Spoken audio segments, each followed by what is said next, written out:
Here we go. Okay, so we are on Yud Zayin Amud Aleph. We are on 17a. I am joined in person with Melissa over there. Can't see her in the background, and Toby, who's joining us shortly, and all of you wonderful people who are with us from near and far on Zoom. So we pick up on Yud Zayin Amud Aleph. We are on 17a. And it should be relatively easy to find the place because we're actually starting with, oh, you know what? We're not starting with 16b, no? Are we sorry, on? 17a. Sorry, 17a. We're starting at 17a. Not 16a, you're correct. 17a. No, I thought it was 16b. Whatever.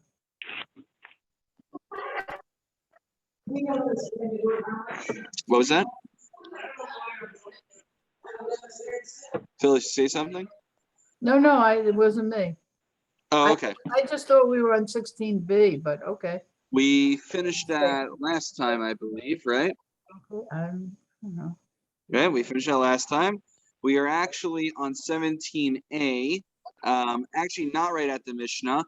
We didn't finish the last section. So we're actually at the 2 dots. It's the fourth to last small line on the page. So I imagine it's either to the first or second power if you're following in the art scroll. And what we left off really was an important discussion about shiurim, which is halachic measurements. How much do I have to eat of something that's non-kosher in order to violate that isser? So we said that there's a special idea called birya, which if I eat a full bug, even though that bug is not a kizayis, it's not even the size of an olive. Nonetheless, it's a full birya, a full creation, and therefore I violate that isser. Now the question is, do we extend that to things like if I eat a full kernel of wheat, that for whatever reason it was usher for me to eat it? It's tevel, let's say. Would I violate the isser of eating tevel?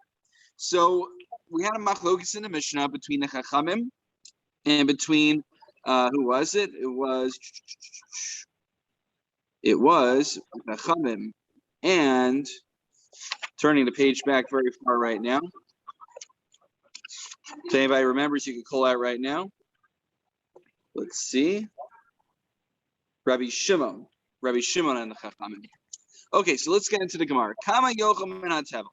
Amar Bibi, Amar Shimon ben Lakish, machlok. So what we have now is a machlokis within the machlokis. In other words, we have machlokis as to the scope of that argument in the Mishnah. Amar Bibi, Amar Shimon ben Lakish, machlokis bechita, aval bekemach divrei hakol kizayis. Their whole argument is around whether the isser of birya applies to a chita, but once you actually take the grain and you reduce it into a flour, it no longer is subject to this idea called birya. And in fact, once you go ahead and you eat from it, you would actually need to eat up to kazayis, need even a volume of an olive in order to violate the isser of eating tevel. Rabbi Yirmi Amar Rabbi Yirmi says that this whole machlokis between the Chamer and Shlakish, it goes so far even if I eat ground powder. Because what's the idea? The idea is that if all I ate was grain, if I ate a full kernel of grain, that to a certain degree is a complete birya. It's a complete creation. If you just remember to mute ourselves, please. If everyone could just. Otherwise, it's a little difficult to do on the phone. Everyone can mute themselves. All right. So an entire creation, I could say, is a kernel. But once you actually reduce it to a fine powder, it's no longer that original item that the earth produced. But nonetheless, Rabbi Yirmiyah says that Rabbi Shimon, in the name of Rabbi Shimon Lakish, that this machlokis goes so far, he would say that even a powder, even that it would apply.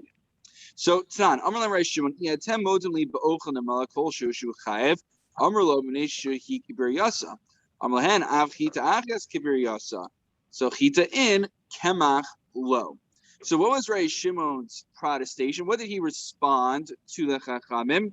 He said, well, if you guys agree to me that if someone eats a complete ant, they have violated Isser, even though it's only a small amount because it's a birya, so too you should agree, you should concede. Just remind everyone to mute themselves, please. All right, I'll just go ahead and mute everyone. Okay, there we go. Okay, so chita in kemach lo. So we say, so we see from here, Reish Shimon, his argument against the Chachamim, he only went so far as to make his suggestion when it comes to a complete kernel of wheat. However, once even he would concede, once it's reduced to flour, once you've ground it down, it's no longer subject to this idea called birya, and therefore even he would concede you need to eat a kazayis of that in order to violate the isser of eating tevel. So here's the thing. What he was responding was l'divreim kamar lehu, l'didi afilu kamach nami. According to me, even of ground flour, if you eat enough of that, if you eat that, it's like a birya. But rather, many times when we respond to somebody and we want to show how faulty their logic is, we say, even if I were to admit that you were correct and I were to follow your logic to its conclusion, there's something faulty even within your school of thought. Even according to you, the Chachamim, at least you should agree to me insofar as we're talking about a complete being, a complete, I don't know what the right, I'm actually curious, how do they translate birya in the art scroll there? Complete being, an organism, or any folks on Zoom? I'm curious what they give, like when they say complete creation. You're able to unmute, right? For those, yeah. What do you got there? Creation. The form of which it is Safari, creation. yeah, Okay, I was wondering if they had like it. Yeah, I'm just wondering if there's like a better term, creation, just like such like creation. I think like Genesis in the beginning. Okay, thank you, Phyllis. So that's the point that he makes. But Rabbanan, so new. Remember, there was this whole taina against the Rabbanan. Why did the Rabbanan say that birya only applies to something like an ant, but not to a kernel of grain? So we don't actually get their response in the Mishnah. But what's their response? The response is, the Gemara fills it in, Rabbanan, biryas neshama chashuva, chita lo chashuva, that something which contains some degree of a life force to it. Neshama is an interesting term over here. The animal has a neshama, but to what degree? So something that has a life force would be subject to birya. That's complete creation. Something which doesn't have a life force of sorts, it would not be subject to this special isser of birya. And now, that was the parenthetical. Coming back to what the Reish Lakish actually holds. So Tanya Kavasei Rabbi Yirmiyah. We have a brisa which supports Rabbi Yirmiyah's framing of the machlokis in our Mishnah. Rabbi Shimon Omer, kol shehu Makkos. In order to get Makkos, even you just eat a little bit, even of the flour, that would subject you to Makkos. But lo amru kizayis ela inyan karban. So what? Right? Shimon throws out the whole notion of kizayis. Kizayis is a very well accepted measurement in halacha. He just ignores the notion of kizayis altogether when it comes to eating machalos asuros, to eating forbidden kinds of food. So the answer is that really there's a distinction between the threshold for incurring Makkos and the threshold for having to bring a carbon for accidentally transgressing that isser. So the threshold for getting Makkos actually is lower.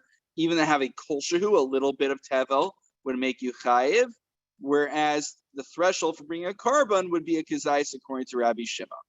So that brings us to the end, to the Mishnah. Once again, those who are joining us, we're on 17a, Yud Zayin Amud Aleph, and we are up to the Mishnah on the page. I'm guessing this is art scroll either number 2 or number 3 at this point. Number 2. Okay. Okay, so that was actually, I didn't realize that we didn't get up to that point. I thought we were up to the Mishnah when I was preparing the Gemara this week, Now we're up to where I thought we were up to. So let's go right into it. The Mishnah. Ha'ochel bikurim ashlo karlim. Door's still open, right? In front there. So right going to unlock it, right? Okay. Ha'ochel bikurim ashlo kara alehem. So someone who eats bikurim. So bikurim are first fruits that are brought to the Kohen. So basically what this Mishnah is going to do now is it's going to outline for us basically more kinds of isurim that you could violate that would incur Makkos. There is a whole plethora of different kinds of wonderful isurim that one can violate that would incur Makkos, and here's a few more of them. Ha'ochel bikurim ashlo kara alehem. Someone who eats bikurim. Now, when you bring bikurim, Rashi points out there's a formula you're supposed to say. It starts from Arami Oved Avi, and there's this formula in the psukim. The psukim in the Torah actually give you the formula you're supposed to say when you come to the temple and you bring the bikurim to the Kohen. And if the Kohen eats from the bikurim before he, imagine Israel is like, I have my first fruits. I've been working this whole season. Here you are, Mr. Kohen, and now I have this thing to recite to you upon giving. Because I don't want to hear it. He just like starts stuffing his face with all the food. So if the Kohen does that, and he doesn't at least give the Israel who put in all that work in the field, all that work to travel, and finally just to give up his first fruits to the Kohen hanging out in the temple there, and he doesn't even let the Israel say his part, then the Kohen incurs Makkos for that. Kache kachim chutz la'klayim. Now, there's two kinds of levels of karbanos, of offerings. There's kache kachim, which is, as the name implies, they are the holy of holiers. That's something like an asham and a chatas, which are sin offerings that are brought. So those kache kachim chutz la'klayim, if one eats them beyond the curtains, why do we say curtains? So curtains, because back in the times of the Mishkan, in times of the tabernacle, it was a curtain that marked off the inner precincts of the temple, whereas in the actual temple, I believe it was the Azara where the cutoff point was. So basically, you're supposed to eat these things within the temple grounds. That's where you eat the holier kind of karbanos. Whereas kachim kalim, which some more minor forms of karbanos, like a shlamim and toda offering, umaiser sheni, which are the on the first, second, fourth, fifth year of a Shemitah cycle, are produce that's supposed to be brought and eaten in Jerusalem. The only isser is not, you don't have to eat them in the temple, but you have to eat them within the walls of Jerusalem. And if you eat them chutz lachoma outside the walls, you also get Makkos. Anyone remember where we had this discussion earlier in the Gemara? In the second paragraph, I believe. Remember we talked about, so we tried figuring out, where does a tree, if I have a tree, that part of it is in the Yer Mikla, part of it is outside the Yer Mikla. So then we brought in a comparison from Meiser Sheni, because Meiser Sheni needs to be eaten inside, has to be consumed inside the walls of Yerushalayim. So we had that whole discussion about, well, if the tree is planted in Yerushalayim, the leaves are out, so the branches are out of Yerushalayim, and vice versa. So we had this discussion earlier, so hopefully it sounds at least vaguely familiar to us. Don't worry, we're not going to do all those mental acrobatics again. This is a little bit less complicated than that. Also, Ashover Etzem the Pesach, someone who breaks a bone on Pesach of a tahor, hareza lo karban. Someone who breaks the bone of a kosher Pesach offering, they also get Makkos. Aval hamoser b'tahor, but somebody who does nosar. Remember, nosar, we talked about this a bunch of times. You have a prescribed time to eat a karban for a karban Pesach. It's a very short window. You only have the Pesach evening to eat the karban Pesach. And we make sure to try to eat it before chatzos, before midnight. We have machlokus what the cutoff is. So if I leave it past the cutoff, even though it's a kosher Pesach offering, I still get Makkos. I still don't get Makkos. Why?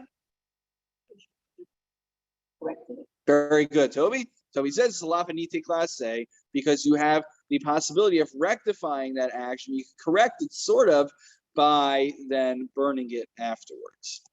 And Vashover B'Tamei Inoloka Arba. And also for if you break the bone of a Tamei Pesach offering, well, since it was invalidated for use, you don't get Makkos on it because you didn't break a bone of the real McCoy.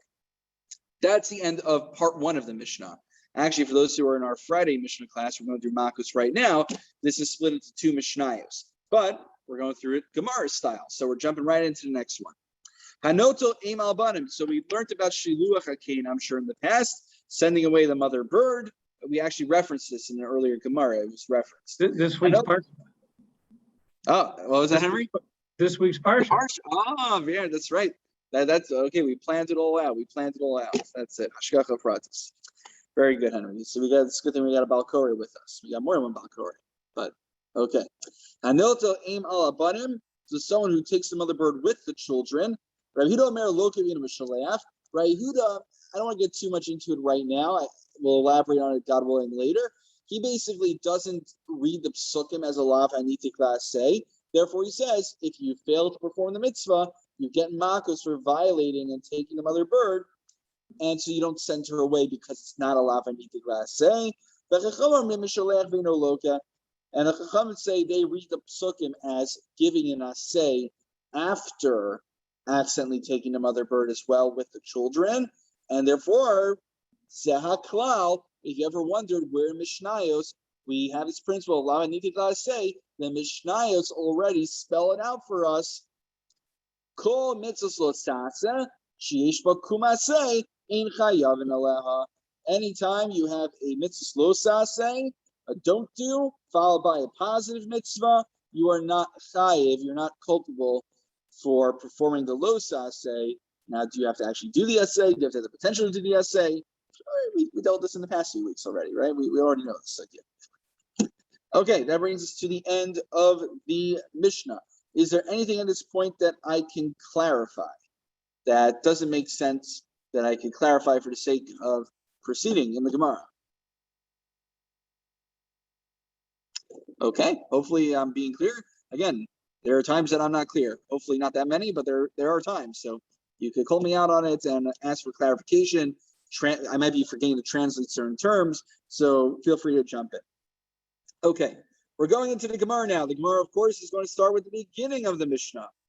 Amar Rabba Barbar Khan Amar Yochanan. So here's what we're going to do. I just want to orient ourselves once more. If you look, for those who have the Torah or Hashalim on the side of their Gemara, again, the Torah or Hashalim is our friend. It's a tool that was added into the Gemara, which basically the Gemara many times will reference psukim, but it won't give us the full pasuk. It'll just take snippets out. So what Torah Hashem does is it gives us a full pasuk. So if you look at the first pasuk in the Torah or Hashalem, it's very useful because it basically outlines everything we're going to look at. This is the pasuk, the source that tells us that one is not supposed to eat the truma outside of the walls of Jerusalem. So not the truma, all the general food mentioned in here. So this is a very important pasuk to keep in mind. It'll be very useful as we proceed throughout the Gemara. Okay, so here we go.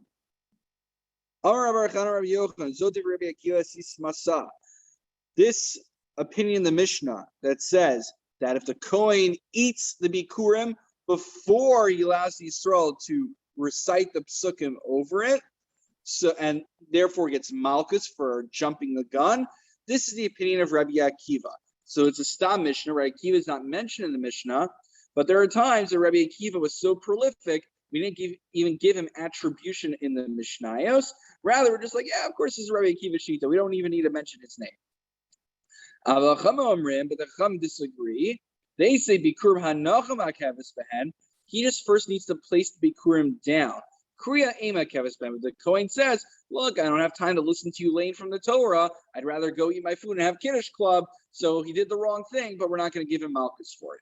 Whereas Rabbi Akiva says, no, we would give him Malkus. So should we administer that when we have Kiddush Club back at the shul, the Meir via menu, right? We eat indoors. Consult your local Orthodox rabbi. Okay. But maybe this is the opinion of Rabbi Shimon. In fact, we know it's the opinion of Rabbi Shimon. Why is it being attributed to Rabbi Akiva? Kamash Rolon, Rabbi Akiva, Rabbi Shimon. So you just come to tell us that Rabbi Akiva and Rabbi Shimon share the same opinion. Old technicality right there. But now, well, my Rabbi Shimon, what is this opinion of Rabbi Shimon? Do tell the Tanya. So again, what we're going to do is we're going to take this first passage. Just take a look for a moment at the Torah Hashem if you have it. Losucha lechol b'sharecha, masar degoncha v'siroshcha v'tzarecha v'choros v'karcha v'tzanecha v'chol interecha sher tidor v'vosecha v'sumas yodecha. That's a lot of categories right there. All sorts of different things. Grains and bechoros, firstborns. We're mentioning cattle and sheep, different oaths that you've taken to donate, truma. There's a lot of different categories of food mentioned in this pasuk. And essentially what the Gemara is going to do is it's going to say, we're going to have a series of kal v'chomers, where we're going to take basically Meiser Sheni is mentioned. Meiser Sheni, out of the list of all the things in the psukim that we're going to elaborate on, is assumed to be the most kal, is assumed to be the most lenient, or like lowest in terms of its kedusha that we're going to be dealing with. And what the pasuk is going to be teaching us is this pasuk is telling us that you're not allowed to eat this outside of Jerusalem. Now, if I know that's the case for Meiser Sheni, why do I have to include all these more chamor categories? It must be that it's going to teach me something I would not have known otherwise, and it's going to teach us isurim upon isurim, because we already can make a kal v'chomer from Meiser Sheni and other categories. That's what we're going to see in the Gemara right here. So here we go. Titania, trumas yadecha. So what does trumas yadecha refer to? The truma of your hand, the donation that you're giving. Elu bikurim. This is a reference to the first fruits that we bring, that we talked about in our Mishnah. Rabbi Shimon, ma bazelam deinu, imla ochlan chutz l'choma kal v'chomer mi meiser akal. If this pasuk, if the mentioning this in this pasuk is coming to teach me that I can't eat it outside the walls of Jerusalem, I can make a kal v'chomer from meiser. Uma meiser kal ochlo chutz l'choma loka bikurim lo kol shekain. I can make a kal v'chomer from meiser sheni to bikurim. Now, the Gemara on Yud Zayin Amud Aleph on 17a doesn't actually tell us what makes Meiser Sheni more kal, less, more lenient. Lenient is not a good translation for them. More, Just generally, yeah. Consider this significant. So we do have an answer actually to it, but I just want to point out where I'm getting my answers from. If you just glance at Yud Zayin Amud Beis, basically, Yud Zayin Amud Beis next week, we're going to tear apart I'm sorry to ruin this all for you. We're going to be working on understanding these kal v'chomers tonight. Yud Zayin Amud Beis is going to go ahead, it's going to give us pirchos, it's going to tear apart and repudiate each and every kal v'chomer that we come up with. Repudiation of it. Yeah. And so, but when it's telling us why the kal v'chomers don't make sense, it actually gives us rationales for the kal v'chomers that we didn't know otherwise. So I'm actually going to be glancing between Yud Zayin Amud Beis and Yud Zayin Amud Aleph. You don't need to do that. I'm doing it for myself so I can explain this properly. So what in theory makes bikurim more chamor than Meiser Sheni? Because bikur Meiser Sheni could be eaten by anybody. Bikurim needs to be eaten by kohanim. So we could see the more particular the parameters are for certain kinds of food indicates a higher level of sanctity, and more likely it would have other strictures that would go along with it. So if I know that I have to eat Meiser Sheni inside the walls of Jerusalem, kal v'chomer bikurim, which is only eaten by kohanim, certainly needs to be eaten in the walls of Jerusalem.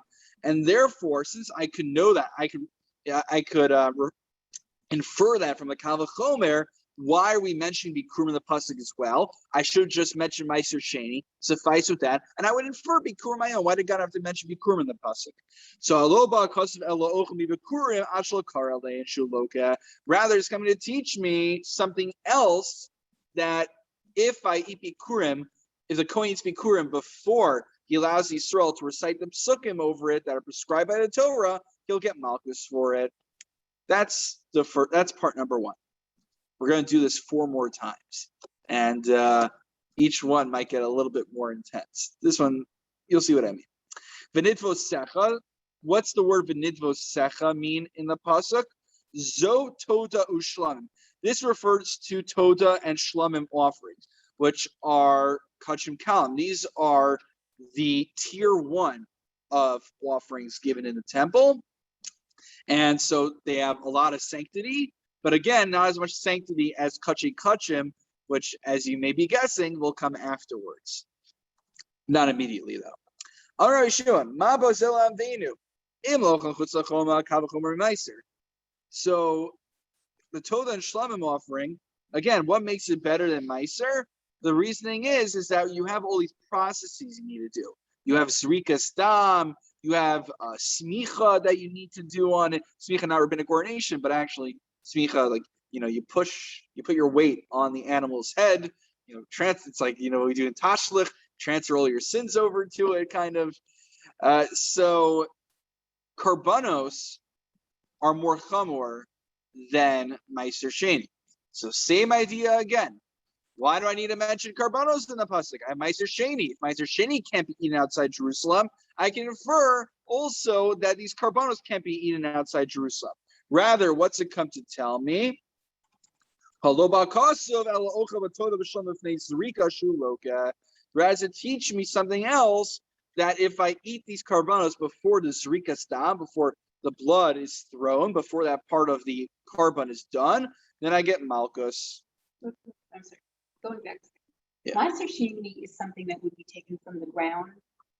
Yeah, it's Meiser Sheni's a tithe of produce that's brought up to Jerusalem.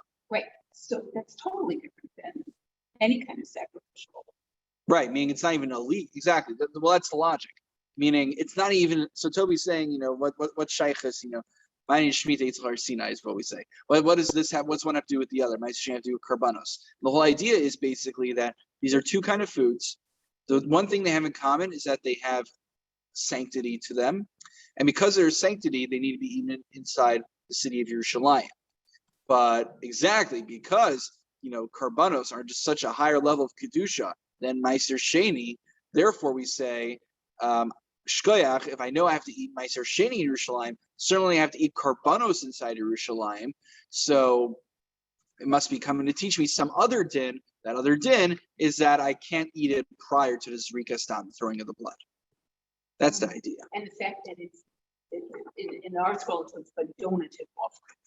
Donuts? Donative. Oh, donations. Right, Yeah. so that it's voluntary. Right. These are. Isn't that a huge difference? Well, that's part of what will make it different than the other Karbanos that we're going to talk about. Yes. So it wouldn't matter that, in other words, if it was a voluntary grain offering of some sort. Voluntary grain offering. Right. You say, okay, there aren't a lot of grain offerings, but I mean, okay, we'll have to break it down. We'll have to break it down more. But don't worry, we have enough categories to keep us busy for now. Okay. Ubechoros. So now next category, as you guessed it, this is a pretty easy one. What's Bechoros referred to in the pasuk? Zebachor. This is the firstborn offering. That's one to give of their firstborn to the Kohanim. So if it's coming to teach me that I can't eat outside the walls of Yerushalayim, I can make Kal V'chomer from Meiser. If it's about eating it prior to throwing the blood, Kal V'chomer mitoda ushlamim. So what makes it better than the Toda ushlamim? Again, we turn back to the next daf. What makes it better is shechik dujaso meirech. So Bechor is better than a Toda ushlamim. The Toda Shlama, as Toby is pointing out, you have to offer them. Literally, you have to offer them. But whereas Bechor, it's sanctified from the womb. From the moment of conception or at some point in the womb, whatever point along its journey, that's when it attains its Kedusha. So since it starts off its very life as inherently Kadosh, that puts it, to a higher degree than these Karbanos. So therefore, what do we say? If it's before the Zrika Stam, before the throwing the blood, I can make Kal V'chomer from Toda Shlam. So what's it coming to teach me? If a Yisrael eats from a Bechor offering, even after the Zrika Stam, he'll still be punishable because hands off, these aren't for Yisraelim to eat. Unlike a Toda Shlamim, which they're different, it's a class of offerings which are split between God, the Kohanim, and also the Yisrael who's bringing them. So this is to teach us that the Bechor offering is hands off, it's off limits for Yisraelim always. And this brings us to number 4, the karcha utsoncha. So what's it mean that your cattle, your flock, your sheep, zochatis v'asham. This refers to the chatas and asham offering. They are sin offerings that are brought. That's what we refer to when we say kache kachim in the Mishnah, the holier of holy offerings. Rabbi Shimon, ma bazelam deinu. Why did we need to mention them in the pasuk to give you Makkos?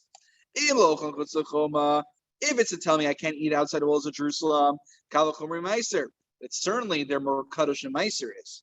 If it's to teach me I can't eat from them before the throwing of the blood, by definition, they are superior to a Todah and Shlom offering in terms of sanctity.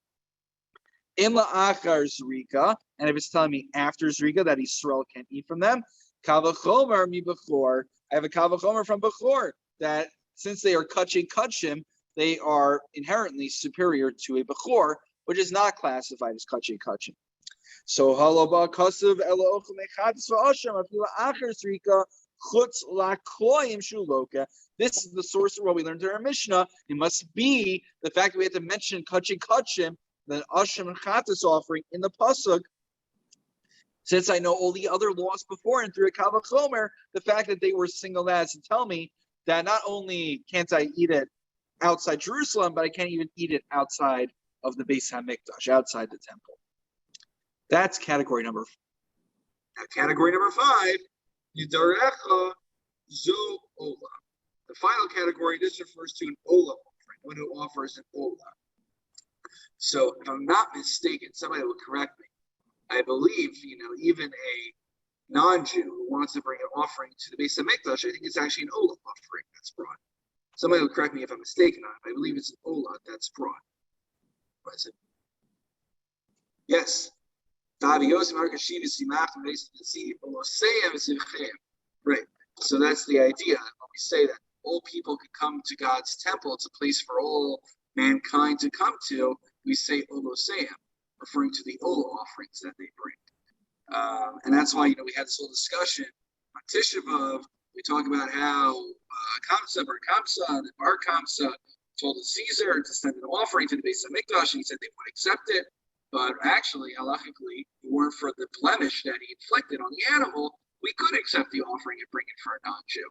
So a non-Jew doesn't, there's certain, again, membership perks to being Jewish. You have a wider package of karbanos that you can choose from. It's like when you become a patron on the high holidays, you get to choose your side. There's a shout out. See, I'm paying attention to some of the stuff. So you get patron seats. You can choose. If I'm not mistaken, you can choose your seat on the high holidays.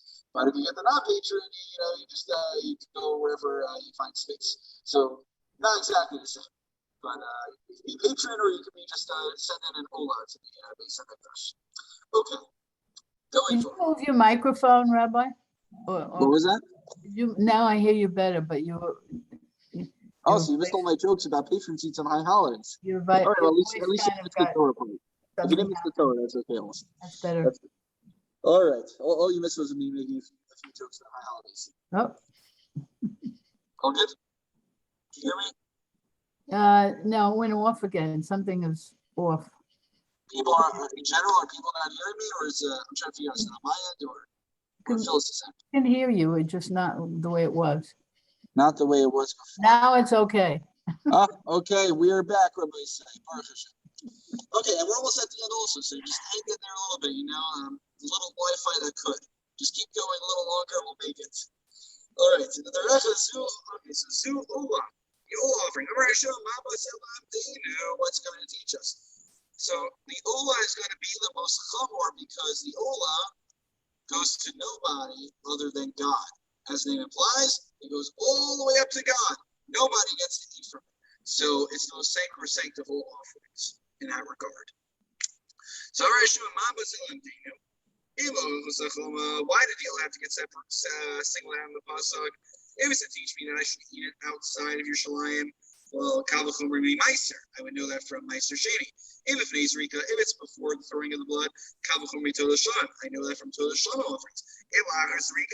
If it's after Zrika, Yisrael can't eat from it. Kavachomer be Bechor. I know it from the Bechor offering. If it's that it can't be consumed outside of the Beis HaMikdash, I can infer that from a Chatzis and Asham offering. So turning the page.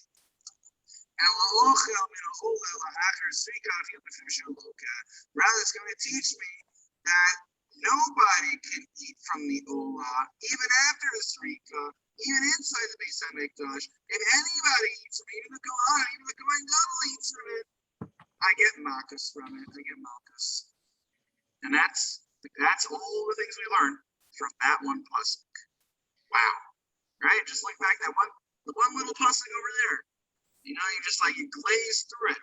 And then all of a sudden, wow, look at all that information. I want to go one more line actually, and then we'll leave the rest for next week. Amar Rava. Rava also was amazed, like we are. He said, there's like 2 or 3 ways to actually read this Gemara translation wise, and this will actually start next time by going into all 3 opinions. I don't want to get caught up in it right now. There's a Rashi, a Ritva, and then there was like something else I read somewhere. I'm forgetting right now, but we'll leave that for next time. Amar Rava Diyada Himi Rabbi Shimon Tailid Lo Tailid. Rava basically says, even though, as we'll demonstrate God willing next week, that there are pirchos, there are logical flaws in these Kal V'Chomer. That's what a pircha is. There's a logical flaw in the Kal V'Chomer. There's a hole in the logic. Nonetheless, Rava is so impressed. He says that if a woman is giving birth, they should pray that she should give birth to someone like Rabbi Shimon, and if not, don't even bother giving birth. You know, you should aspire for the best. So it sounds, you know, of course, it's a lack of our understanding, but it sounds almost like an absurd statement, and the Ritva picks up on that. So we'll explain it more next time. But I want to share this entertaining little story that relates to the Gemara in one of my favorite books I like to bring to show and tell, the CAS, which I think it's Henry's favorite book, right? Yes. Well, it has a Hasidic Maisla that we always love. That's why I thought that you'd really enjoy it, Henry. Sure. Okay, yeah. Why not? Okay, so you know what I found in here? I found a Rebbe Nachman story. When's the last time you guys heard me quote a Rebbe Nachman story? Never, right? So I'll give you the highlights. There's just like one really crazy paragraph in here that I need to share. Basically, I'm not going to go through the whole thing, but it starts off, Rabbi Nachman comes to the Av Beis Din, the head rabbinical judge, basically, you know, the rabbi of Pressburg. And the Av Beis Din of Pressburg, you know, he doesn't know who this Rabbi Nachman guy is. It's like hippie comes into town, so he's trying to figure out if like he actually knows some Torah. So this whole conversation that goes on. And so what he says is, basically, it's like, no, this tosis is bothering me. Can you explain this tosis to me? And eventually he says, I'm just going to read this paragraph verbatim. It's like the most absurd thing I've ever read. But here, like only Pressburg, it connects because afterwards they have a conversation about this Gemara. The hero like only Pressburg is differing hatosos shumaskasha. So the Gomi Pressburg shows Rabbi Nachman this line that's bothering him. Tosos, he can't understand it. So, you know, if you can't understand the Tosos, what do? You try to look up the Gemaras and see if you can understand it. You open up the back of your Masifta. You open up a Shari Tosfos. They didn't have that back then. So what did Rabbi Nachman do? Teichef Pasach HaTzadik Bertichev Mislavus L'David Mizmor B'Tem Chav Dalet. He began reciting Kapitel Chav Dalet Tehillim with so much kavanah and slavos. But Nafal Tachas HaShulchan they wrote Veikus. And he fell under the table because of all of his great Veikus in Hashem when he was praying to him for the answer. Imagine, like, you can't figure out a Gemara, else they start praying. Just like fall under the table because you can't figure it out. Because you're praying to Hashem so hard. Oh, commit, and then he adds the word commit hago, as he usually would do. Apparently, it's like a normal thing. I mean, not for Bresso, just, you know, ask Hashem for the answer to the question. He'd like get into a trance, and he'd be shuffling so hard, he just like fell off his chair and flew under the table. And apparently, afterwards, Rabbi Nachman successfully, after fainting and doing this whole entire act in front of him, he gave him the answer to Tosos. Amar lo hagon, the Gaon from Pressburg, and said back him, Tov, that was really good. Now I understand that you're a knowledgeable person. Why do you have to say specifically this line in Tehillim? Rabbi Nachman responds to him, because somewhere in apparently this chapter of Tehillim, the name of the Baal Tosfos, we didn't understand, was mentioned in there, so we bring him from that paragraph of Tehillim. He says, Mismalal Tehil Hashem, Ki Baal Tosos, Yovel Behechel Ha'elyon, V'yorli Abshat, Ubav Amrli. And I prayed to Hashem, and I fell into that trance, and I prayed to Hashem more that he should bring that Baal Tosos out from the Eichel, out from the sanctuary of heaven, to give me the answer. He came out, he gave me the answer to Tosos, and now I present it to you. That was like one heck of a story. But now, how does it, if you take a moment just to process or not process, now why does this all connect to what we're talking about? Because apparently after he proves his medal, they got up to the door that we got up to, and they began to discuss it. Don't be trustworthy, conditional, and keep commercial fun of. Apparently, he was a holy person, so they were learning, and they got to the door. Makkos inside the base. So what do I make of this Gemara that I should not have children if I can't have someone like Rabbi Shimon? Right? It's like some societies, but ancient societies, like you're gonna have a daughter, like I want to have a son. See these lines in the Chazal. Apparently, I bought this book for apparently as a rabbi, you need different Torah for life moments. You can't get the same Torah in every place. People start picking up on it. So I got this book that gives like different Torah for life moments. The issue is it's like a very different book. So, for weddings, it's great. The issue is for like something like a wedding, it's fine. But for children, it's not, because the whole thing is about like having a bris, and it's about having a boy. And like a few times it talks about anything about girls, it quotes to you the Gemara as it says that it's better to have a boy than have a girl, and woe is to you as a daughter. Now, Rain isn't like, yeah, I'm not finding any good material here for my baby, for my daughter, so we're going to skip that one. So, okay, but anyway, if this is the standard you set, you can never have any children, because like who's got 100 chance of having a child? It's going to become Rabbi Shimon. Now, of course, you could say, Pshat is any child could grow up to be Rabbi Shimon, right? He doesn't say that, but I feel like, if you want to be one of those inspiring kind of people and give some feel-good drasha, you could go that way. Amar said, "We were ditchiv kasav l'shem yulad gam hu shehol gam is atzmo." So it's the idea that somebody basically who made himself so successful in life, they really overcome all their challenges. We use a lashon, we use the language of they gave birth to themselves, like they made themselves into who they are today. And so we see Elah told us Noach. These are children of Noach. Noach is like his own child because he really made himself into who he was. So what's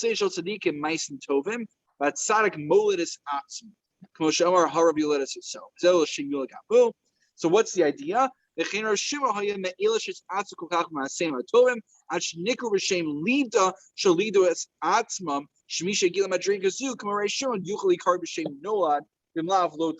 Basically, saying is you should get to the Madriga Shimon, that it's like you gave birth to yourself, otherwise you're not really reaching his Madriga, is what it's saying. Now, why did I share this with you? Less about explaining the Gemara, more about the paragraph beforehand, actually, that caught my attention, about that whole story about Rabbi Nachman like shuckling so hard that he fell under a table, fell in trance, and summoned the Baal Tosos from heaven to give him the answer to Tosos. I just thought that was a really crazy story and wanted to share it. I'm not saying it's true or not. In fact, I doubt its veracity. But nonetheless, I'm sharing it with you. You can make of it what you will. And pleasure learning with all of you. Thank you all for coming out and coming on Zoom. And I look forward to Bez Hashem continuing our share Yud Zayim Beis next week, God willing. All right. Take care, everyone. Have a wonderful evening and a wonderful Shabbos. Amen.